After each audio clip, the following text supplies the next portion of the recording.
But I'm really excited to be here today and to tell you a little bit about my work and my amazing clients and my life journey so far. But I'd like to start with you indulging me, and let's all just take a really deep breath together. Let's just try to turn down that inner chatter that is going on. We all have it, right? Are there any cookies at the break? They're gonna be good? Did she text me back yet? Who is this crazy person from California they brought out? And we all have it all the time. And I think one of the most important parts about living and leading a life of innovation is to make a commitment to ourselves to be as fully and as deeply present as we possibly can, as often as we possibly can. Because I think it's only when we slow down that our souls can catch up, and that we can really be open to ideas and inspirations and opportunities that are all around us. So today I'm going to share with you a little bit about my work, but I'm going to start by just telling you about my journey. And I'm very mindful that we often teach what we most need to learn. I grew up in a very good Catholic family with a history of military tradition. Both of my grandfathers were World War II vets, and my father, in fact, was a Vietnam vet, Persian Gulf vet. So my home was one full of law and justice and fairness and hard work and responsibility and accountability. I walked the straight and narrow path. I did not deviate. And I didn't have much compassion for those who did, if I'm honest. And then I was 16, and my best friend shared with me that she had been raped. And I decided in that moment I was going to go to law school and be a prosecuting attorney, and I was going to help put people in jail to make the world a safer place. So off to Northwestern Law School I went. And on my first day, I was just walking across the quad, not really paying attention, when all of a sudden I saw a little sign that said, "Come teach kids about the law in juvenile hall." And I thought, well, that sounds kind of interesting, I'll go. I went for very selfish reasons. I just wanted to see what the inside of a juvenile hall looked like. And so when I showed up to meet my volunteer manager, she told me, "Okay, Christa, here's the deal. You're going to be working in the maximum security unit. Most of the young people there have been there for very, very serious crimes. Some are even looking at life in prison. And here's a little strip of paper. Has a Fourth Amendment on it. Just go teach them that for an hour and a half." And I looked at her and I said, "Yeah, so you realize I haven't been to a law school class yet? And I don't even know my locker combination, let alone the Fourth Amendment? Don't worry about it, you'll be fine." So in I went, and I can remember like it was yesterday, sitting in that room, the smell of the disinfectant, the shiny linoleum floors, the pit in my stomach, my sweaty palms, waiting for this gigantic door to open. And what it did, these young men came in and they looked tough and scary, and my inner chatter went off. And it was saying things like, "Are you crazy? What is a nice white girl from the suburbs doing here? You have nothing to offer these young men. What were you thinking?" And I think just out of desperation or fear, I pretty much told them that when they sat down. And then it ended with something like, "Well, maybe we can learn together, and I played college basketball." And 10 weeks later, that volunteer experience changed my life. It changed all of my perceptions, my thoughts, my beliefs, my core assumptions, because I realized underneath these hardened shells are kids like this, beautiful kids. Kids who had grown up in homes and communities where they honestly believed by the time they were 18 or 21, they would be dead or in prison, because that's all life had to offer them. Kids whose statements to me would constantly start with, if only someone had cared about me. If only I had known how much trouble I could get into. If only I had been given a chance to do something, I wouldn't be here. Their faces and their voices, I couldn't get them out of my head, and I didn't expect to care about these kids. So I went to the volunteer coordinator and I said, "Look, I feel like I know too much now to stand by and do nothing, but I don't know what to do." She said, "Well, think about it. The answers will come." So I transferred to Stanford Law School. Maybe the answers are out west. They didn't have a program to go work with incarcerated kids, so I started one, and I loved it. And suddenly, 2 years later, I look up and I'm about to be a law school graduate. I'd been really successful in school, I had great job offers, but honestly, I was a mess.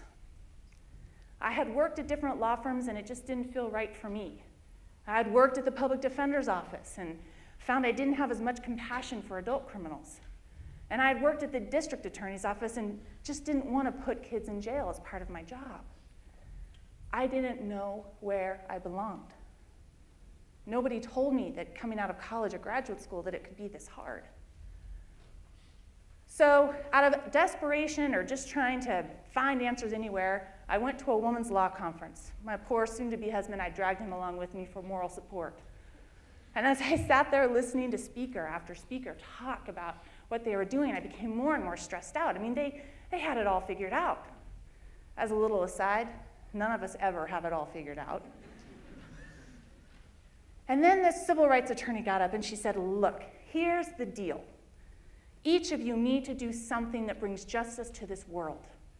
And I'm carrying a torch of justice, and I've been carrying it for lap after lap after lap, and I'm tired. Who will take my torch? And I grabbed my husband's leg and I said out loud, I want the torch! I want the torch! And I was in that moment, I realized that I just needed to do something. I just needed to go for it. I didn't know how exactly, but I knew I had to at least try. So I went back to the young men incarcerated and I said, what can I do to help? And they said, look, here's the deal, Christa. You go out there. You teach kids about the law so they know how serious the consequences are. And then give them somebody positive. You know what they call those people? Mentors. Yeah, give them mentors. And then give them a chance to be leaders in the community so people see that we're not just a delinquent. So that's what I did. Their ideas are the core of what we do at FLY. They helped write my letters of recommendation to the Soros Foundation, and we got our funding, $32,500 a year. That was 10 years ago. And now we're working with about 1,000 probation youth, 2,000 middle school youth a year in California, with about 26 staff and 90 volunteers. And we're doing it at less than 1/10 the cost of incarceration, with programs that are really effective. And so,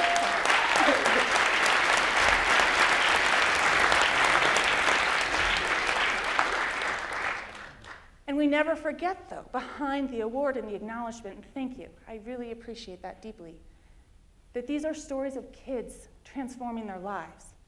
And I never forget, it all started with me transforming mine. So some of the lessons along the way that I've learned, and I'll just share a couple of quick examples quickly, I think kind of go with the word lead. We're going to just do the lead part today, the Number one, listen to your inner voices. If I hadn't listened to that voice that was talking to me, there would be no FLY. I wouldn't be here. And I thought that voice was crazy, and I kept dismissing it. But our inner voices, our inner wisdom, have a lot to teach us. Whatever you want to call it, intuition, gut instincts, divine guidance, that voice is a voice we must listen to, the whispering of our souls. It will take you in the direction you need to be in, and I believe the universe will then conspire in your favor. Eager. We've got to be eager and willing to learn and grow. And the first people we need to learn and grow from are those we seek to serve. We need to see them not as people with weaknesses or things we need to fix, but as people or situations with strengths that need to be unleashed. Those boys in juvenile hall had it right, and my clients continue to have it right as we grow and evolve. And what's important is you have to, along the way, be willing to also learn from your mistakes. And those opportunities, my friends, often come in the form of pop quizzes. I had a pretty memorable one in the early days of FLY. My mentee and I, Robert, were driving in my little beat-up Toyota, 100,000 miles on it, bumping down the road to San Jose State to recruit mentors for our program. And Robert's talking to me about how he's not really doing his homework and he hasn't been going to school, and I kind of lost my motivation, Christa, so I'm giving him this pep talk, like, man, you got to get your act together. Look at all this potential you're wasting. And I run a stop sign. And so I say, I'll stop twice next time. Now, Robert, come on, let's really focus on this tutoring. What are we going to do about it? So we get to San Jose State. We give a presentation to 100 students. I go first. I think I did a great job. I look professional, competent, pulled it off. Robert gets up. He gives great speeches, I know. This one, though, was a little different. What Robert said was, hey, look, here's what you need to know about mentoring. Man, you do not have to be perfect. This one over here, my mentor, on the way here, yeah, she ran at stop sign. Right? So we have to be eager and willing to learn and grow and recognize that we get so many teachers along the way. We've got to put down our phones and engage the person right across from us because they have something to teach us. We've got to attack and adapt, right? We have to work hard as innovators. We have to try our best, focus. I spent 6 months traveling the country studying what works in crime prevention and putting together this curriculum that I thought was perfect. But Zach wasn't having any of it in class. We were having a rough go, and I finally thought, man, how am I going to get through to this kid? It's just not working. He shows up halfway through class with this grin on his face. I mean, ear to ear, he was so excited. And I thought, finally, I've had a breakthrough. And he says to me, Christa, oh my gosh, you're not going to believe what happened. So I'm walking at school, and this kid comes up to me, and he calls me fill in a racial slur. And I remember what you taught me. I took a deep breath. I even walked away, and I went into class, and I thought about it. And I made my list of pros and cons, and I thought about the consequences. And then after class, yeah, then I hit him. I realized I needed to adapt. Things weren't going to exactly go on my timeline and my time frame. And detours. Detours are part of our journey. My dream was to go to Stanford Law School. I didn't get in. I was devastated. I had worked so hard, but I just could not master that LSAT test. I just couldn't. If I had gone into Stanford, though, there would be no fly.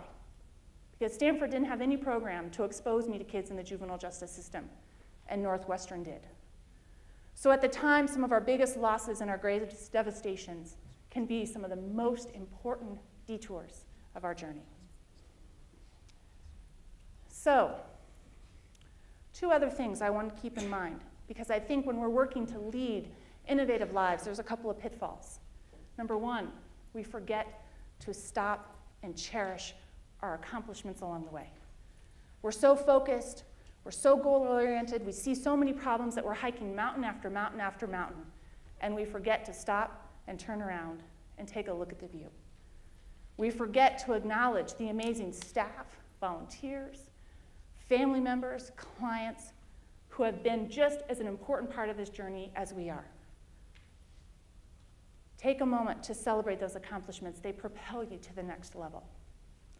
The second danger I've seen for myself is we become very inward focused on our own form of innovation, and we don't take the time or make the time to celebrate the accomplishments of others around us. Personally, I get caught up in that, in the comparison game, the competitive game, the jealousy game. But what I hope we realize is that the world needs social innovation after social innovation after social innovation, and all of us, we are all on the same team. I get a great reminder of this every Saturday. My husband and I coach my 7-year-old daughter's basketball team. And if you're at one of our games and you happen to miss who makes the basket, forget about it. You're never going to know. Because when they turn around and run back on defense, they are all smiling ear to ear. They are all so excited because they scored. I want to be more like that. I want to really cherish and revel in the accomplishments of those around us. I think each of us are called to live our own lives of innovation, and whether that's as a full-time job, a part-time job, pro bono, with philanthropy, with supporting someone who's following a passion. And personally, I don't believe any one way is more important or better than the rest. I think each one of us is called to do our own part. And I hope that this opportunity today, we each can take a moment and really think about and recommit ourselves to taking a step closer to leading and living an innovation life that we want to, because the world needs us, and we have much to offer. Thank you.